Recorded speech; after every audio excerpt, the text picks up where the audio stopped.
भाषा कभी कभी थोड़ी सी क्लिष्ट सी जान पड़ती है, लेकिन अगर हम समझने की कोशिश करेंगे तो जरूर समझ में आएगा। बोले जिस तरह दर्पण अपने में प्रतिबिंबित रूप के भीतर और बाहर स्थित है। शब्द को सही तरह से कैच करने की कोशिश करो। दर्पण माने जो प्रतिबिंब दिखा देता है। दर्पण में अपने आप में तो कुछ नहीं होता, लेकिन उसकी एक क्वालिटी ऐसी होती है कि उसके सामने जो आता है उसका क्या बन जाता है, प्रतिबिंब उसके अंदर बन जाता है। तो जिस तरह दर्पण, वो वस्तु किसकी है, प्रतिबिंब बना, वो किसका बना, वस्तु का तो बना, लेकिन वास्तव में वो क्या है, उसके अंदर दर्पण ही तो है, छदम है ना, वो रियल नहीं है। तो उसके अंदर क्या था, दर्पण, और उस वस्तु प्रतिबिंब और तुम्हारे बीच में क्या था।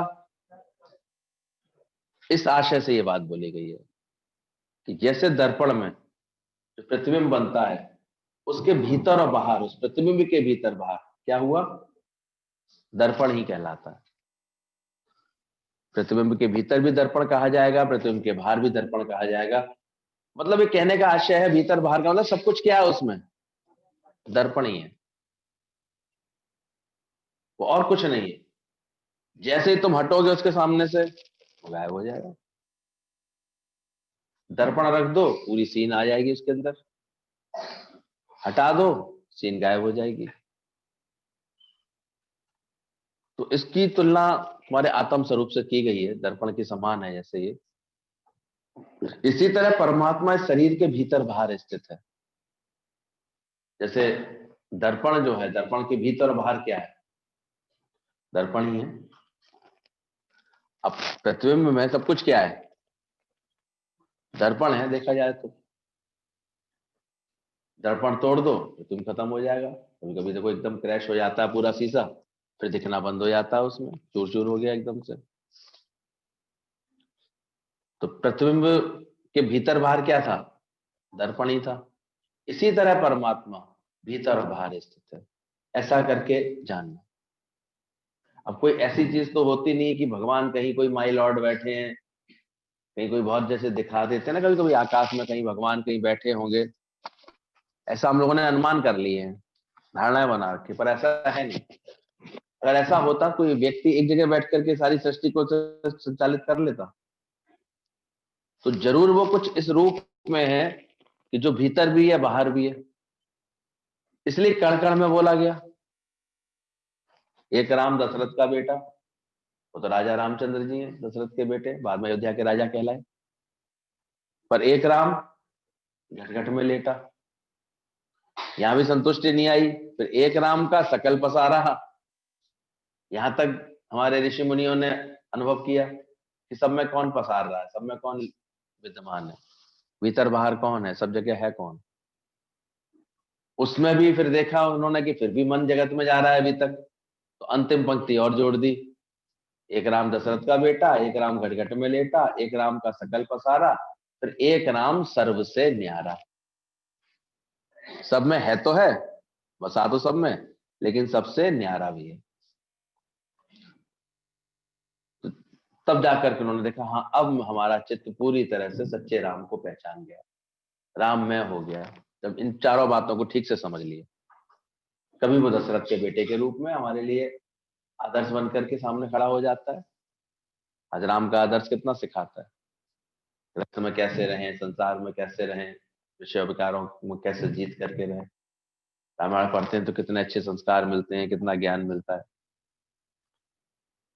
तो रथ दशरथ का बेटा कितना हम लोगों के लिए आदरणीय है।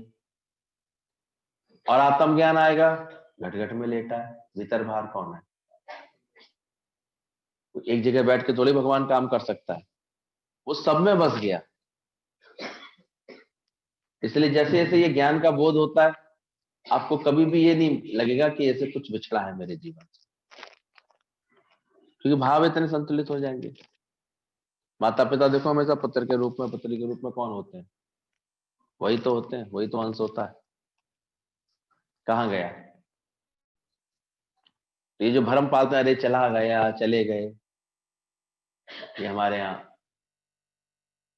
नहीं माना जाता ज्ञान के अनुसार। चल बसे, ये तो बोला जाता है, यहाँ से चले गए होंगे, कहीं बस गए होंगे, कोई जगह ना तुझसे खाली है तो व्यापक डाली है। बल्ब फ्यूज हुआ, करंट थोड़ी कहीं चला गया। और नहीं तुम्हारी समझ में आ रहा हो तो ना जो होल्डर में उंगली लगा के देख लेना एक बार, बल्ब तो फ्यूज हुआ, लेकिन कोई लाइट थोड़ी चली गई, बिजली थोड़ी, करंट थोड़ी चला गया। तो ये एक समझ है कि भले शरीर विनाशी है, उसका विनाश हुआ, अवस्था आ गई, विनाश हो गया, चौथी अवस्था में पहुंच गया, वो मृत्यु अवस्था थी उसकी, लेकिन शक्ति का नाश नहीं होता, इसका ह्रास नहीं होता। तो जब शक्ति पर नजर रहती है हमारी, तो हमेशा हमको ये ज्ञान जागृति में रहता है मन, फिर हमारा समझ जाता है ये बात अंदर से। तो जिस प्रकार सर्वव्यापी एक आकाश घट के भीतर और बाहर स्थित है, 20वें सूत्र में भी उसी 19 का थोड़ा विस्तार करके दूसरे जैसे उदाहरण के साथ पेश कर दिया है। पहले दर्पण का रखा कि दर्पण जैसे प्रतिबिंब के भीतर बाहर स्थित होता है, ऐसे ही बोले ये सर्वव्यापी परमात्मा एक आकाश घट के भीतर बाहर स्थित है, उसी तरह नित्य निरंतर ब्रह्म सब भूतों में स्थित है, कोई जगह ना तुझसे खाली है, तो व्यापक डाली। आकाश के नाम बदल गए, आकाश माने खाली स्थान, स्पेस को भी क्या बोलते हैं, आकाश, उसको महाआकाश बोला गया। 4 दीवारें आपने खड़ी कर ली, छत डाल ली, एक मठ जैसा बन गया, एक मंदिर बन गया, मकान बन गया, उस मठ को क्या बोल दिया गया, मठाकाश। अब मठ बन गया, तो महाआकाश, मठ का आकाश। अब उसके अंदर एक घट मटका और रख लिया ला करके, मटका बहुत छोटा स्पेस है, छोटा सा स्थान है, जैसे बाल्टी 2 बाल्टी पानी आ जाता है केवल, उसका नाम रख दिया गया घटाकाश। तो ये सुंदर एक जैसे समझ के लिए है एग्जाम्पल, लेकिन क्या तीनों आकाशों में कोई अंतर है, अंतर कोई नहीं है। जो समझदार है वो जानते हैं आकाश तो एक ही है, दीवाला खड़ी कर दी इसलिए मठाकाश कहलाने लगा, मटके के रूप में आ गया, छोटे से रूप में। तो ऐसे क्या उस परमात्मा में और तुम्हारे भीतर की आत्मा में कोई अंतर होना चाहिए? बहुत से लोग मानने को तैयार नहीं होते, कहते नहीं ऐसे कैसे, आत्मा परमात्मा एक कैसे हो सकते हैं? अरे परमात्मा अलग है, उसकी उस कारण नाम मर गया, एक को जीव में रहने वाले की जीवात्मा बोल दिया गया, लेकिन तत्व तो एक ही है। आज देखो डॉक्टर्स होते हैं, वो लैब आते हैं, थोड़ा सा खून तुम्हारा निकालते हैं, पूरे शरीर की रिपोर्ट दे देते हैं, एक बूंद में पूरी टेस्टिंग हो जाती है कि पूरे में क्या चल रहा है, क्योंकि वो दौड़ता रहता है, हर जगह एक सा रहता है खून, इसलिए उसकी रिपोर्ट एक सी आती है। तो परमात्मा सर्वत्र है, तो ऐसे ही निरंतर ब्रह्म सब भूतों में स्थित है। ये भली प्रकार जैसे जैसे हम जान जाते हैं, फिर देखो हमारे अंदर में फिर कोई दिक्कत नहीं आती, और यही ज्ञान का बोध है जो ज्ञानियों को हमेशा एकदम से आनंद में रखता है। इसी कारण उनकी सहन शक्ति इस ऐसी सीमा पे पहुंच जाती है कि उन्हें लगता ही नहीं कि हमको सहन कर रहे हैं। अज्ञानी को लगता रहता है, अहंकार का, इतना सहन करना पड़ रहा है, इतना करना पड़ रहा है। ज्ञानी को लगेगा ही नहीं, वो सहन कहां कर रहा है, उसका स्वभाव हो जाता है जैसे ऐसा। तो इस सब में है कौन, किसको बुरा कहे भाई, मन बुरा कह रहा है यानी तुम सहन नहीं कर पा रहे हो उसको, मन किसी के लिए बुरे भाव उठा रहा है यानी तुम उसके व्यवहार को सहन नहीं कर पा रहे हो, मन किसी के लिए मन खराब कर रहा है अपना, तो तुम उससे एडजस्ट नहीं हो पा रहे हो। सहन शक्ति तो कमी है लोगों में, और क्या, और क्यों होगा ये सहन शक्ति की कमी, अहंकार के कारण। क्यों ज्ञानियों के अंदर में सहन शक्ति इतनी अच्छी होती है, अहंकार नहीं होता है, उन्होंने गुरु के संग साथ मेहनत करके, गुरु से अपना ज्ञान लेकर के अपने पूरी तरह ईगो को हटाया, ईगोलेस थॉटलेस हो जाता है, वेद ही खत्म हो जाता है। कोई तर्क वितर्क ही खत्म हो जाता है उसके दिमाग में, नहीं इस कारण ये अच्छा है, इस कारण किसी नाल राग नहीं, किसी नाल दोष नहीं, बात खत्म हो जाती है उसके अंदर। इसलिए ज्ञान के बाद ही वैराग्य संभव होता है, नहीं तो संभव ही नहीं होता। अभी गीतावान कह रहे थे हमारे यहाँ लड़कियों को ज्ञान से इतना दिल लग गया है, बात को समझना। वैराग्य किसके हृदय में कब आएगा? जब किससे दिल लगेगा। पकड़ना है इस बात को। अगर कोई ज्ञान से दिल ना लगाए, हम लिख के देते तो वैराग्य व्यक्ति उसकी बनी ही नहीं होगी, अंदर से बनती नहीं है। कैसे बन सकती है? भले वो ऊपर से दिखा रही होगी मुझे ये नहीं चाहिए वो नहीं चाहिए, लेकिन अंदर वैराग्य नहीं होता, अंदर व्यापे लोभ सा। इसलिए ज्ञान से भी प्रीत इतनी जल्दी होती नहीं, लगते लगते लगती है। लग जाए किसी के अंदर से, जब ऐसी मन की स्थिति हो जाए, मेरा भोजन ज्ञान, मेरा सोना ज्ञान, मेरा आना ज्ञान, मेरा जाना ज्ञान। दादा भगवान को इतनी लगन लगी थी, हालांकि गुरु का साथ तो उनको 6 महीने से ज्यादा नहीं मिला था, बिछड़ गया था, गुरु का शरीर शांत हो गया था। लेकिन गुरु से जो ज्ञान मिला, उस ज्ञान में उन्होंने इतना मन लगाया कि भले उसके बाद उन्होंने शास्त्र भी पढ़े, सब पढ़े, गुरु के ज्ञान के अनुसार सबको और समझा, लेकिन मन किस में लग गया? धीरे धीरे मन की वृत्ति किस में लग गई कि आखिरकार उनके बच्चों को ये बोलना ही पड़ा, अरे आपको तो सत्संग ही इतना प्यारा है, फिर आप सत्संग ही करिए। छूटते गए। हालांकि पहले दुकान पे बैठते थे, जाते थे, आते थे, लेकिन फिर धीरे धीरे बाद में बच्चों ने पूरी तरह छुड़ा दिया। निष्काम सेवाएं सामने आती गई, छूटता चला गया, उनका कटता चला गया। किससे प्रेम हो गया? ये भी हर एक को होता नहीं। उठते से ही ज्ञान के लिए शौक आ जाए, आज क्या पढ़ना है, आज क्या सुनाना है, आज कहाँ जाना है, आज क्या करना है, तो सारी चेष्टाएं किसमें लग जाए। दादा को खाना देता था, खाना खा लिया, फिर बैठ गए अपनी किताब लेकर के, फिर बैठ गए अपनी वाणियां लेकर के, फिर कुछ लिखने बैठ गए, फिर कुछ सुनाने बैठ गए। ऐसे सारे समय मन किसमें रहा। रात के 12 बजे भी कहते थे, वो अपने प्रेमी से कहते थे कि तुमको छूट है, तेरा मन चले, तेरे को अंदर से जरूरत लगे तो 12 बजे भी मेरे पास आके दरवाजा खटखटा लो, मैं अवेलेबल रहूंगा। तो सारे समय मन किसमें रखा? सत्संग से इतनी प्रीत रखी। अभी खुद चेक कर लेना तुम्हारी सत्संग से कितनी प्रीत है। अर्जुन ने तो बोला इन वचनों को सुन करके मेरा मन अघाता नहीं, पुनः सुनूं, बार बार सुनूं, बिना सुने ना रह जाऊं। अभी भी जो सही लगन में होते हैं, देखो, अगर जो अभी केवल टाइम पास के लिए सत्संग, चलो अब घर में बैठे तो हैं, घर वाले जाने तो दे नहीं रहे हैं, उम्र भी है, सत्संग भी, बहुत से लोग तो हम देखते हैं प्रेम रखना है तो आ रहे हैं, बड़े नियम से आ जाते हैं। लेकिन चलो उनके दिमाग में एक उम्र की वजह से ये बात आ भी गई है, घर वाले भी चलो रोकते हैं उनको, आजकल इतना वातावरण खराब है, कोरोना है ऐसे, हालांकि अब नहीं है इतना प्रभाव। अब धीरे धीरे डॉक्टर्स ने सफलता भी पा रही है, वैक्सीन ही बन रही है, ठीक भी होंगे सब लोग। हिंदुस्तान में वैसे भी थोड़ी कृपा है, यहाँ पर डेथ रेट ज्यादा नहीं बढ़ के आई, लेकिन फिर भी देखा तो ये जा रहा है, उनके शरीरों को ही पकड़ लेता है। उनके शरीरों में पहले से बीमारी होती हैं और बातें होती हैं, पहले ही नेगेटिविटी ज्यादा होती है।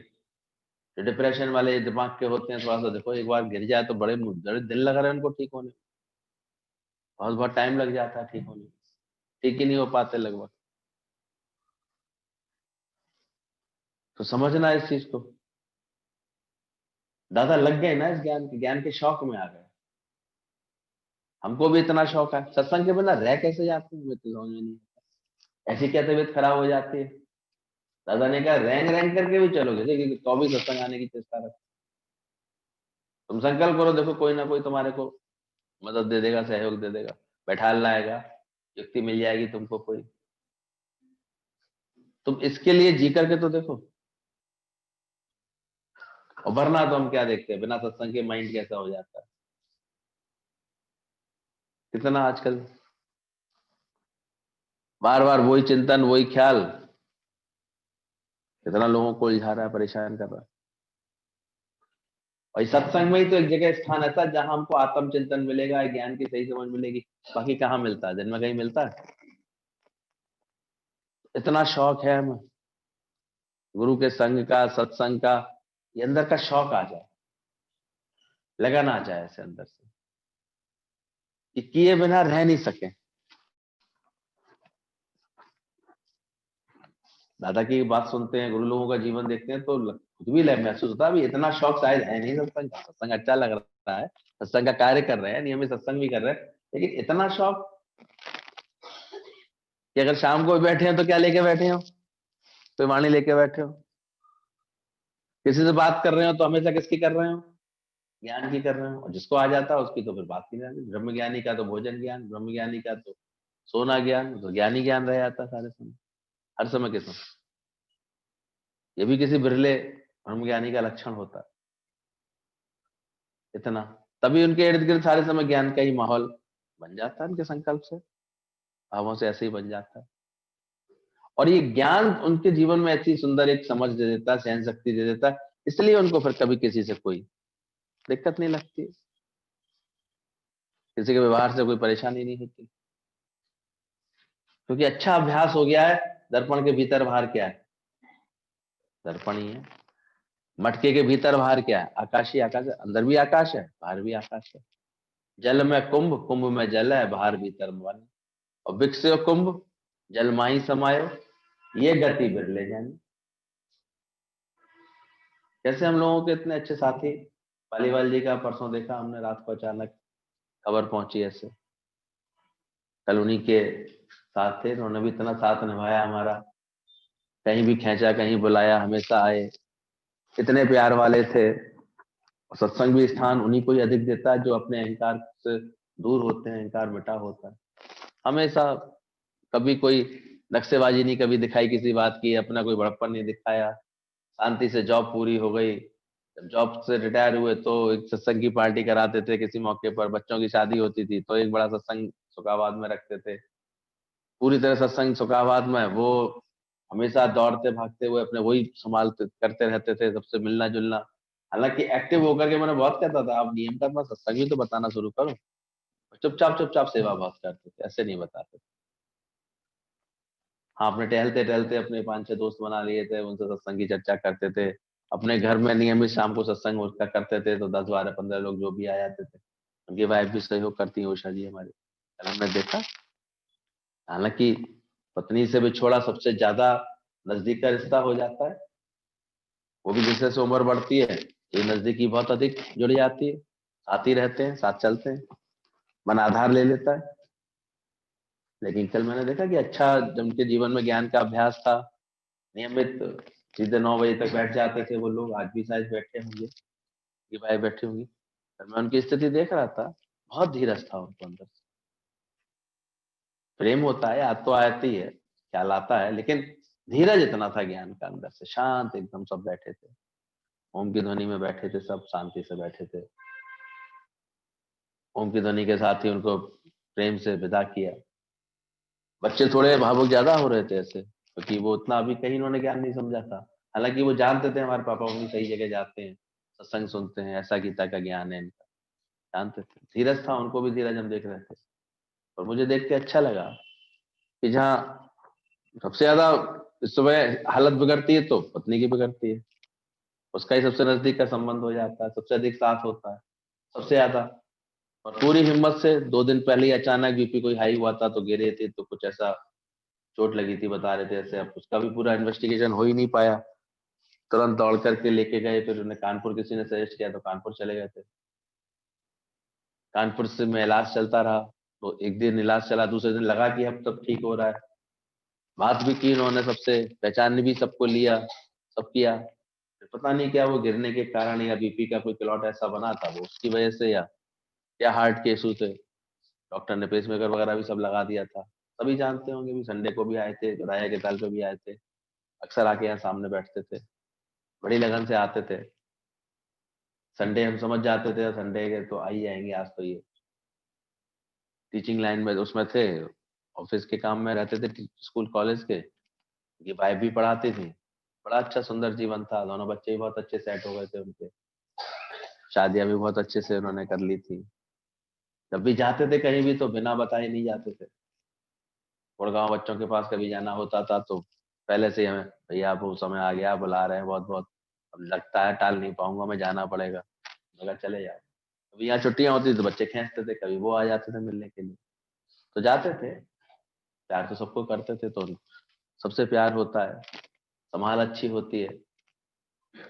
मैं देखता था कैसे समय समय पर अपने बच्चों को सब अपनी जितनी सामर्थ्य होती थी वो ऐसे प्रेम दे करके, लेना देना दे करके, अच्छे अच्छे गिफ्ट दे करके बड़े खुश करते रहते थे। और बच्चे ही नहीं, सब रिश्तों को भी हमने देखा, सबको रिझाया हुआ था। तो मैनपुरी की मौसी मसाजी आते हैं, वो उन्हीं के सालू ही थे बड़े।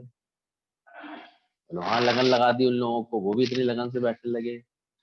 एक दूसरे के जीवन देख करके सभी को प्रेरणा मिलती है, वो भी इतने अच्छे स्वभाव के निकले। नियम से सत्संग करते हैं वो लोग भी, और संभाल रहे थे सब कुछ उनका। तो देख करके लगता है ना कि अगर सत्संग है हमारे जीवन, समझ है हमारे जीवन में, तो कितना धीरज आ जाता है। नहीं तो ये मुझे अच्छी लग रही थी ना, बफर पैदा करा देता गुरु हमारे जीवन। पहले की ट्रेनें थी तो झटका लगता था, तो ट्रेन रुका करती थी तो देखा करो नींद खुल जाती थी रात में, खटाक की आवाज होती थी, cut cut cut cut cut cut डब्बे जुड़ते चले जाते थे। मतलब जो पहले इतना सिस्टम अच्छा नहीं था, तो आवाज तेजी से खटकी लगती थी, चलती थी तो खटका लगता था, एकदम से झटका लगता था, तो हिलते थे लोग एकदम से, सोते से जग जाते थे। और कोई कोई तो अगर लापरवाही से खड़ा होता तो गिर भी जाता था। लेकिन अब देखते हैं टेक्नोलॉजी इतनी अच्छी हो गई है, अच्छे से उनके सिस्टम बन गए हैं। ऐसा पिस्टन डाल दिया है, ऐसे उसमें वैक्यूम डाल देते हैं, प्रेशर पाइप डाल देते हैं, तो वो एकदम सब ऑब्जर्व कर लेता है। ट्रेन चलती है, रुकती है, तो बिल्कुल उसकी मूवमेंट नहीं पता लगती, और बिल्कुल ऐसे करते आ रहे हैं। बुलेट प्रूफ ट्रेनों में तो बिल्कुल ही और ज्यादा, वहां तो कोई शॉक नहीं लगता, किसी तरह का झटका पता ही नहीं चलता। ट्रेन में आप ऐसा फील करते हैं कि बिल्कुल ऐसे कहीं कमरे में चल रहे हैं, ऐसे आराम से, खड़खड़ाते नहीं। पटरियां भी अच्छी हो गई हैं, रेलवे भी अच्छी हो गई है, डिब्बे भी अच्छी क्वालिटी के हो गए सब। तो ज्ञान और है क्या, क्वालिटी अच्छी हो जाए ना अंदर से। गुरु इतना सुना सुना के बफर डाल देता है कि अचानक ही कोई झटका लगे, खड़खड़ाओगे, झटका नहीं लगेगा, सारा ज्ञान अंदर से याद आएगा। जैसे पहले ही गुरु ने तैयार कर दिया, सब कुछ को छोड़ कर देंगे, नाता ही तोड़ कर देंगे। शरीर सबके माया में होने के कारण विनाशी है। हम देख रहे थे, कह रहे भैया देखो संत जैसी गति है, कह रही थी कोई कष्ट किसी तरह का नहीं, बस एक दिन हॉस्पिटल रहे, वो भी हम ले गए। हिम्मत भी इतनी, अकेले दोनों लोग कहीं शादी में गए थे, वहीं बीपी थोड़ा हाई हुआ था, तो हुआ था, तो वहीं से वो सीधे फिर तुरंत लेके गई गाड़ी में। बोले बिल्कुल नहीं, मेरा मन ऐसे हिला, परेशान नहीं हुआ। हालांकि वही डॉक्टर ने कह दिया था 1-8% ही चांस है, फिर भी जैसे अपने को संभाल लिया, मन को इतना मजबूत रखा। क्या खेल था भगवान का कि एकदम से इतनी जल्दी बची थी भगवान को। हालांकि कोई बड़ी बात नहीं, और हंसे हैं, शाम को शादी में नाचे हैं, पगली दूल्हे को सेहरा पहनाया है, वही जीजा जीजा जीजा वही बोले जा रहे थे सबसे ज्यादा, खुश भी थे, सब था। थोड़ा सा बस, हाँ खुश होके चलते थे। जब भी हम लोग गए बस में तो हमेशा बैठ ही जाते थे। बस में तो उनकी बोले हमारी सीट तो भैया रिजर्व रखना, क्योंकि बड़े प्यारों से थोड़ी है, तो बस में हम आराम से चले जाते हैं। और बड़े खुश रहते थे, 3 दिन तक बस रुकती थी तो पूरा गुरुजी के साथ उठना बैठना, जहां भी गुरुजी बुलाए खींच के दौड़ के पहुंचते थे, खुश रहते थे। लेकिन फिर भी हम देख रहे हैं कि समय आ गया, काल कुल्हाड़ी तो ऐसी है, माथे पे पड़नी ही पड़नी है। तभी कह रहे हैं बगीचा उजड़े, इससे कहीं अच्छे 4 पौधे लगा देना। क्या राज है तुम्हारे, बगीचा उजाड़ने में तुम्हारा विश्वास है कि बसे रहने में विश्वास है? उम्र तो बड़ी बड़ी है सबकी, नहीं हो गई है? कितने लोग हम देखते हैं आज पुराने लोगों को, बड़े लोगों को हम बुला भी नहीं पा रहे हैं, अपनी तरफ से नहीं कहते हैं, कभी अपने प्रेम में उमंग में आ जाते हैं तो उनका स्वागत करते हैं, अपने जोर जबर से नहीं बुला रहे उनको, भाई कि ठीक है रेस्ट ही करें, ठीक है। लेकिन हाँ, इन्होंने मेहनत करके और नए 4 तैयार कर दिए, तो ये ज्ञान का बगीचा अपना लहला रहा है, चलता रहता है। तो मेहनत तो कर जाना है इतने, शरीर का तो देख ही रहे हो रोज खेल। तो ज्यादा उम्र भी नहीं थी उनकी ऐसी कोई, 70 के आसपास भी नहीं पहुंचे होंगे, 65 70 है, 65 के आसपास। क्या हो जाता है, कब का भगवान कैसे करे। यही तसल्ली हमने कहा कि देखो आजकल तो कितना दिक्कत हो जाती है लोगों को, कितनी कितनी 15-15 20-20 दिन, एक एक महीने इलाज कराने पड़ते हैं। भगवान ने ऐसा उनके संग खेल ही नहीं किया, नहीं तो कोई ना कोई इतनी बड़ी बात भी नहीं थी, गिर ही जाता है इंसान, कोई बड़ी बात नहीं। और कहीं ऐसे खून वून नहीं निकला, हल्की सी नील थी बस, थोड़ी सी। पर पता नहीं आजकल हॉस्पिटल्स में क्या, एकदम इमीडिएट फर्स्ट एड आजकल नहीं मिल पाती है। पहले कोविड वोविड के चक्कर में टेस्ट वेस्ट कराते हैं, ये सब कराते हैं। उस वक्त तो फिर जो हो रहा होता है वो हो रहा होता है, कुछ कर भी नहीं सकते। क्या कर सकते हैं, शरीर शरीर तो सब ऐसे खेल दिखा रहे हैं आजकल। इसलिए जिनके मनोबल अच्छे हैं तो वो फिर भी अपने को कवर कर रहे हैं, ठीक जल्दी कर लेते हैं। हमेशा अपना मनोबल अच्छा रखना, ख्याल अच्छा रखना। कभी कभी शरीरों में बीमारियां नहीं होती हैं, पर हमारे खराब सोच, नेगेटिव सोच, अब क्या होगा, अब कैसे होगा, अरे दिक्कत है, ये बात बहुत खराब हो रही है, ऐसे अब तो कैसे जिएंगे। कितने लोगों को साइकोलॉजी ऐसी खराब हो गई है, तो उन्होंने सब बीमारी के लक्षण पैदा करा दिए शरीर के अंदर। है नहीं, लेकिन शरीर में एकदम कमजोरी आ गई है, नहीं कर, खाना पच नहीं रहा है, ये हो नहीं रहा है, अंदर से शरीर ले नहीं पा रहा है। और एक बार अधिक सोचा विचारी से शरीर में एसिड की मात्रा ज्यादा बनने लगे, उसके बाद तो एकदम से बड़ी दिक्कत देने लगता है। पीएच, एसिडिक पीएच हो जाती है फिर देखो। मुझे वो मैं बता रहा था कि इतने आप काजू खा रहे हो, बादाम खा रहे हो, आपको तसल्ली है आपने खाए, लेकिन आपको शरीर को लग नहीं रहे ये बिल्कुल भी। तो नहीं लग रहे, अंदर एसिड है, एसिड की वजह से वो ले ही नहीं रहा है। अब इतने खाए 2 बादाम के बराबर का आपको जो है असर हुआ, और खाए आपने दिखाने को 10 12 15, एक भी असर, इतना एक के बराबर भी असर नहीं हुआ, आपको अंदर में गया ही नहीं। तो क्या फायदा होगा फिर।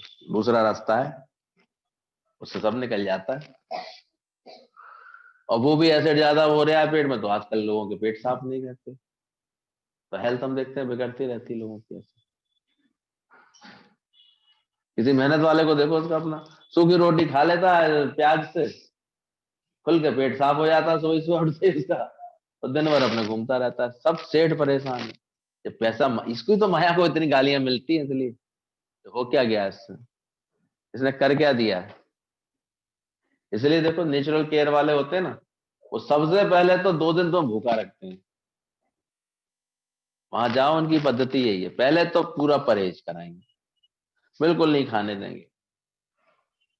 एक संघ प्रक्षालन करवा लेते हैं वो, उसमें तो पानी इतना पिला पिला करके, इतनी बार जाओ सफाई करो उसकी, पानी पिलाते रहेंगे, पिलाते जाएंगे, पिलाते जाएंगे, पिलाते जाएंगे, तब तक अपने आप पानी जैसे ही ना निकलने लगे। वो उनकी एक तरीका है, और जो इसमें सफल हो जाता है ना, उसको उसको आराम, वास्तव में आराम मिलता है। फिर केवल घी वाली खिचड़ी खिलाई थी उन्होंने अब ये खाओ जिससे जो घर्षण सारा इसका ठीक हो। सही प्रोसेस था, पेट सही हो जाता है। बाकी तो जो जिस तरह से आजकल सारा भोजन में केमिकल हो गया है, इसमें में केमिकल चल रहे हैं, आदमी दवाइयों के रूप में क्या ले रहा है, केमिकल ले रहा है, उससे कोई ठीक थोड़ी हो रहा है।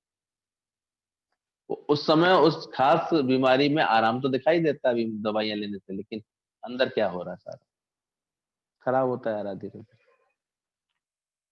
इसलिए आरोग्य भी अपने हाथ में रखो, नेचुरल चीजों में चलो, खान पान अपना ठीक रखो। एल्कलाइन वाटर के लिए आजकल फिर से कहा जा रहा है, इतना चुना बहुत फायदेमंद करने वाला होता है, इसमें एल्कलाइन एल्क बनती है, फिटकरी का पानी, सब यूज करने की चीजें बोली गई हैं। ठीक रखो, खाना भी ऐसा रॉ खाओ, तला भुना खाना फिर सब गड़बड़ी करता रहता है। अब दावतों में तुम्हें क्या मिलेगा, सलाद की तरफ तो कोई देखता भी नहीं, तो फट फट अपना खाया या जगह। चौथे दिन हॉस्पिटल, होटल से सीधे रास्ते कहाँ के खुलने लगते हैं। आजकल देखो बच्चों को कहाँ है, पैराडोर सीधे वहीं चाहिए, वहीं जाना है, उसे में आनंद समझने लगते हैं वो पता नहीं कब का पका हुआ दे दें, कब का रखा हुआ दे दें, कैसे भी खिला दें, केमिकल में प्रिजर्व करके खिला दें, सब ये। कहता था पानी पहले आदमी हर दूसरे दिन बदल दिया करता था, मटके में बड़े लोगों का होता था, दूसरे पहले दिन का पानी सब फेंक करके नया भरते थे। अब फैशन बन गई है मिनरल वाटर की, जाने कब का पैक है वो। और प्लास्टिक में पैक रहते कब उसमें क्या क्या आ रहे हैं, कितनी वो उसमें फिर से जो है वासी तो हो ही गया ना इतना, कहाँ है। और मिनरल वाटर का नाम दे दिया है, लोगों ने बड़ा स्टेटस सिंबल समझ रखा है। ठीक कुछ हो नहीं पा रहा है, कहाँ हो पा रहा है। बनाना इन सब चीजों को भी समझते जाना, कुछ और दिक्कत थोड़ी है। भगवान ने शरीर दिया, देखो हड्डियों में इतने जोड़ दिए, लेकिन गलती से एक हड्डी खिसक जाए अपनी जगह से, या हल्का सा भी फ्रैक्चर आ जाए उसमें, कितने उछलता है आदमी, कितना हाय हाय करता है। अच्छा डॉक्टर मिल जाता है, फिर उसको उसकी सही जगह पे सेट कर देता है, फिर कहते हैं अब आराम आ गया, ठीक हो गया। तो जरा से खिसकते हो अपने स्वरूप से, हाय हाय दर्द ही दर्द, दर्द ही दर्द। फिर गुरु आकर के सेट करता है कि सेट रहो ना अपनी आत्मा में, है कोई दुख, आई अकेले, चाहिए अकेले। इतने दिन से टाल रहे थे, कैसे जाऊं कैसे जाऊं, भगवान ने कारण बना देता है, फिर आना ही पड़ता है। व्यर्थ में लोग इतना डर रहे हैं खामखा, पर ये हो रहे हैं तभी, इसमें इसके पीछे हमारा अशुद्ध खान पान, अशुद्ध रहन सहन, शरीर पे आजकल मेहनत कितनी रह गई सोचो। अब कैसा भी पानी तो वही पचा सकता है जो कम से कम 2-2.5 घंटे एक्सरसाइज कर रहा है। 250 TDS का पानी तो वो 2.5 घंटे, वो बता रहा, सही बात कह रहा था। क्यों TDS कम करने पड़ रहे हैं, क्यों RO के पानी के बिना नहीं व्यक्ति चल पा रहे हैं, क्योंकि मेहनत नहीं रही है। कितनी मेहनत करता है, स्कूटर उठाया यहाँ से वहां, वहां भी आके बैठ गया, क्या है मेहनत। आचार्य जी के चक्कर में पड़े तो कम से कम सुबह घंटे 1.5 घंटे मेहनत तो करा देते, फाय फाय थोड़ी सी करा लेते हैं तो ठीक है, नहीं तो कहाँ होती है मेहनत। तो अच्छे हैं समझदार, सुबह वॉक करते हैं, कम से कम चल लिए भी 3-4 किलोमीटर, बहुत फर्क पड़ जाता है। शाम को भी टहल लिए, दादाजी अभी तक इसको मेंटेन करके चलते हैं अपना, लाफिंग एक्सरसाइज को मेंटेन करके चलते हैं, अपने रूटीन वॉक को मेंटेन करके चलते हैं, अपना बड़े आराम से प्रेम से अपना योग अभ्यास मेंटेन करके चलते हैं। अरे अब कोरोना ने घर में बैठा दिया, ये तो कर सकते हो कि ये भी नहीं कर सकते, घर में तो बैठ ही रहे हो। बेटे ने तो मना कर दिया बाहर मत निकलना ज्यादा, फिर क्या दिक्कत है, खाया पिया संग चलेगा, थोड़ा बहुत और खा लोगे और कितना खाओगे, चलो आराम, इन कामों में लगे रहो और ठाका मारो, हंसो, खुश रहने के लिए ज्ञान समझो। खुशी ऐसी खुराक नहीं है। क्यों क्यों एकदम से ठीक करना, शरीर को ठीक करने के लिए वो पहले पहले के 3 दिन में ये कराते नेचुरोपैथी वाले। तो यहाँ भी गुरु अगर शुरू में कहता है स्टॉप वॉन्डरिंग, घूमना फिरना बंद, सब एकदम परहेज कर लो, कहीं भटकना बंद कर दो, तो उसके बिना कैसे ठीक हो पाओगे। वैराग्य वृत्ति नहीं बनेगी अंदर में, तो ज्ञान कैसे पक्का होगा। तो शुक्राने करो, गुरु की बात से प्रेरित होकर के तुम एकदम से रुको, क्या कहाँ जाना, क्या देखना, क्या करना, हम जाएं, हम घुमाएं, ये करें आए, चलिए। मन ऐसे अटकता रहता है, लेकिन जिन्होंने ठीक से वैराग्य समझा है, गीता भगवान कितना अच्छा सुना रहे थे, और हमारी लड़कियां जिनके दिल ज्ञान से लग गए, तो वास्तव में उनके मन की यह स्थिति है कि कोई भी चीज अपने आप इनको लेने का, खाने का, पीने का, इनका अंदर से इनको मन नहीं करता। रस के सहित, ऐसा नहीं कि शरीर को आवश्यकता है तो खाएंगे पिएंगे नहीं। अब खाना पीना दो तरह से नहीं हो रहा, एक तो अंदर से रस नहीं, चित्त इतना ज्ञान से शुद्ध हो गया कि नहीं नहीं ये खाना जरूरी है, देख ली कहीं कोई चीज यदि तो खा लो चलो, ऐसे करके ये नहीं भाव आ रहा उनके अंदर, क्यों, क्योंकि ज्ञान है। लेकिन एक इस वजह से नहीं खा रहा, हमसे पूछा नहीं, हम क्यों खाएं,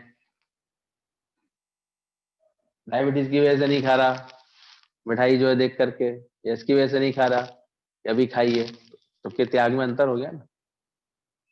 कि कोई कोई इतना खुश दिल रहता ही नहीं है, भुन्न भुन्न करता है व्यक्ति, जो बहुत ज्यादा उसमें रहता है ना, तो देखो उसे खाने पीने की इच्छा मर जाती है उसकी। और तुमसे वैरागी मत समझ लेना, ये कुछ खाती पीती नहीं है, कुछ वैरागी नहीं है वो, पर उसका वो टेम्परामेंट ही ऐसा बन गया, उसे अंदर से अच्छा नहीं लग रहा है। अच्छा सब लगे, लेकिन हाँ जीते हुए मन इंद्रियों वाला हो जाए से अंदर से। अंदर भटकाव वाला रस नहीं आया उसके अंदर में, कहीं जो चित्त भटक रहा हो, क्योंकि सारे समय वृत्ति किस में लगी रहे, ज्ञान में। तो इसको बोला ज्ञान में जिसका शौक हो जाता है वो फिर ऐसे धीरे धीरे अपनी चित्त को ऐसे शुद्ध कर लेते हैं, अच्छा कर लेते हैं। जाता ही नहीं आज, क्यों? जो शादी कितना बड़ा आकर्षण है, लेकिन जिन्होंने ज्ञान से अच्छा प्रेम कर लिया, गुरु से अच्छी लगन लगा ली, अंदर से बैठ के अच्छे से ज्ञान समझ लिया, क्यों उनके अंदर से निकल गई ये भावना? क्यों नहीं उनको लगा? कैसे उन्होंने धीरे से रख करके सब ठीक कर लिया?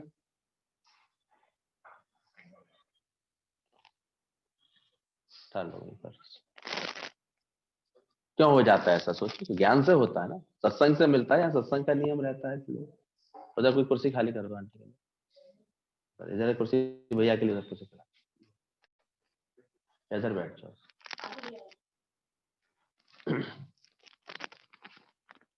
बाकी तो शरीर देख ही रहे हो सब कैसे विनाशी है, बैठ जाते हो।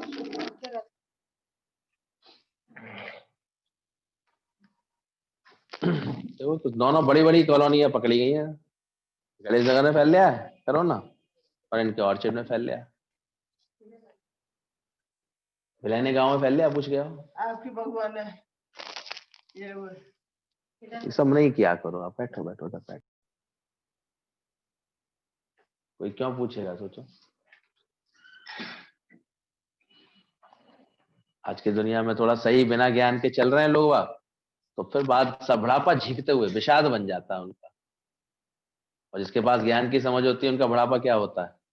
प्रसाद। गुरु ने क्या बनाया?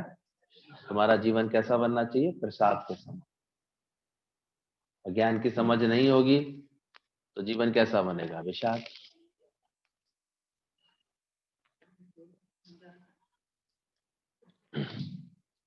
बनाना चाहिए। इन सबसे क्या करना है हमको?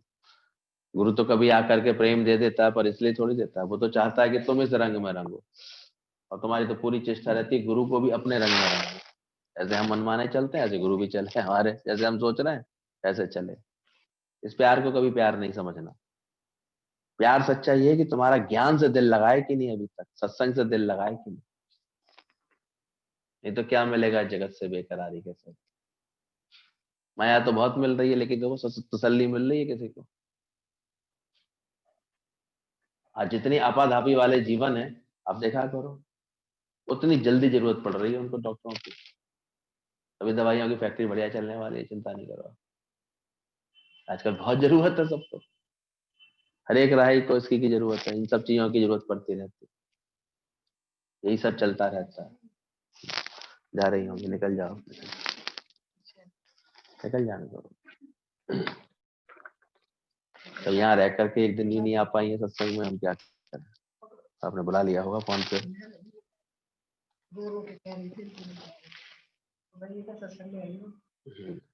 अभी कितना सहज नहीं होता। जिस प्रकार सर्वव्यापी आकाश घट के भीतर बाहर स्थित है, इसी तरह नित्य निरंतर ब्रह्म सब भूतों में स्थित है।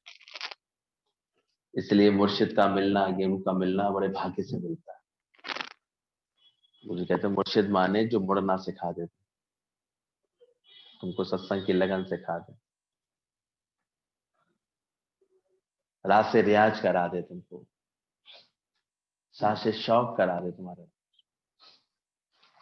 और तुम्हें तुम्हारे जीवन के लिए दर्द पैदा करा दे। आज क्यों हम लोग इतना एतराते हैं अपने गुरु के ऊपर? सच्चे मुर्शिद थे। कैसे देखो कितनी अच्छी ट्रेनिंग दी थी, दे देते हैं गुरुजी धीरे धीरे करके, कैसे सबके आगे मन मुड़ना झुकना सीख जाता है, मुड़ना सिखा देता है, रात से रियाज करा देता है, रोज अभ्यास करा देता है। और हम तो देखते हैं तो वास्तव में नियमित अभ्यास में लगे हुए हैं, वो वास्तव में बुढ़े नहीं होते हैं। उम्र ऐसा लगता है उनकी वहीं की वहीं ठहरी हुई है, बबुआ बन जाते हैं एकदम। तो अचक सी है, बस किसी दिन वो चौथी अवस्था में आना ही आना होता है, चले आते हैं, कौन सी बड़ी बात है। पहले से तैयार रहते हैं हमेशा, लेकिन रहते हैं हमेशा बालक बच्चे स्त्री फ्रेश, बढ़ती नहीं। ये उम्र तो बढ़ती उम्र के जो प्रभाव होते हैं अहंकार की वजह से होते हैं जीवन में। आपका अहंकार मिट जाए, विकार आपके मिटे, तो देखो आपके अंदर वही बालक वक्त ऐसे रहे। इसीलिए तो बोला जीवन को खेल था, खेल डाला ऐसी चाल से। खेलता है वो तो, वो हर अवस्था का आनंद लेता दिखाई देगा आपको, खुशी लेता दिखाई देगा, हर बात में सुख मनाता दिखाई देगा। नहीं तो क्या है दुनिया में, सोचो। इसी पे रीझते रहती है, अच्छा मुझे बड़ा पूछ रहा है, देखो वो आता, क्या करें बेचारे। और बाकी अपनी इतनी कमजोरी बना लेती, नेक नेक बातों पर रोना देखना, कभी भी खबर आ जाती फिर इनकी अब है ही ना। वो दिल इतना कमजोर कर लेते हैं, मन इतना कमजोर कर लेते हैं, तो किससे दिल लगाना चाहिए, किसका शौक रखना चाहिए। है कोई दादा की तरह बोले 85 ईयर्स, क्या बोला दादा ने, 85 ईयर्स मैं यंग हूँ, यंग बन के रहो।